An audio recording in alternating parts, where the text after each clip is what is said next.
자, 재건축 아파트 사업을 결정짓는 여러 가지 요인이 있잖아요. 그 중에서 가장 중요한 게 뭘까요? 첫 번째는 용적률입니다. 용적률. 두 번째는 대지 지분이죠. 우리가 보통 통상적으로요. 이 아파트가 갖고 있는, 그러니까 여러분들이 사는 아파트가 한 20년 이상 된 아파트다 그러면 대지 지분을 꼭 살펴볼 필요가 있어요. 보통 한 10평 내외 정도 되거든요. 일반적으로 2000년대 초에 지어진 아파트들이.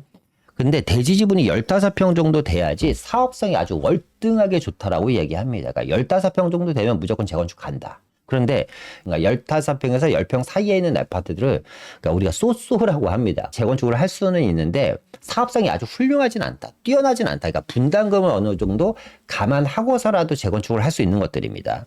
10평 이하 같은 경우는요. 사실상 재건축이 거의 불가능하다고 봐야지 돼요. 그러니까 대지 지분 상당히 중요하고요. 그것도 중요한 게 뭐냐면 주변 아파트 시세입니다. 재건축 용적률이랑 대지 지분 중요한 게 아니에요? 그게 아닙니다.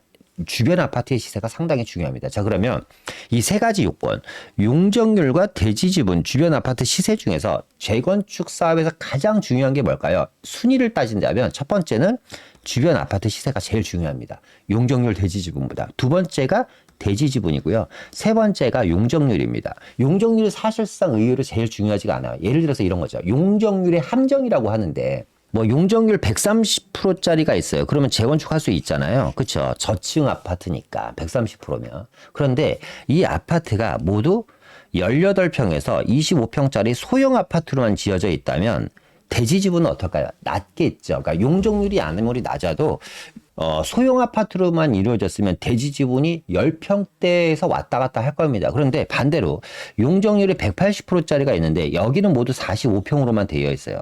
용적률은 높지만 평수가 큰 아파트로만 구성되어 있다 보니까 대지 지분이 15평이 넘을 수도 있는 거죠. 이해되시죠? 그러니까 반드시 용적률이 중요한 게 아니고요. 그 전체 아파트에 있는 세대수와 전체 대지 지분 면적을 나눈 평균 가격을 여러분들이 아셔야 됩니다. 그래야지 우리 아파트가 나오는 추가 분담금이 얼마가 될지, 이 아파트가 재건축할 수 있을지 없을지 이런 거에 대한 고민을 해결할 수 있다는 거죠. 두 번째 또 중요한 건 뭐냐면 아까 주변 아파트 시세입니다. 예를 들어서 우리 아파트 시세가 20억이에요. 20억인데 추가 분담금을 10억을 내래요. 야, 추가 분담금이 너무 많아서 재건축을 못 해. 그죠? 근데 주변 아파트가 시세가 30억이면 재건축 못 할 겁니다. 근데 주변 아파트 시세가 만약에 50억이라면 추가 분담금을 10억을 내서라도 당연히 하겠죠. 그러니까 이 주변 아파트 시세가 어떻게 보면 용적률이나 대지 지분보다 더 중요한 역할을 하는 것이 현재 부동산 시장에서 재건축 시장의 가장 큰 핵심 사항이라고 여러분들이 알고 계시면 될 것 같아요.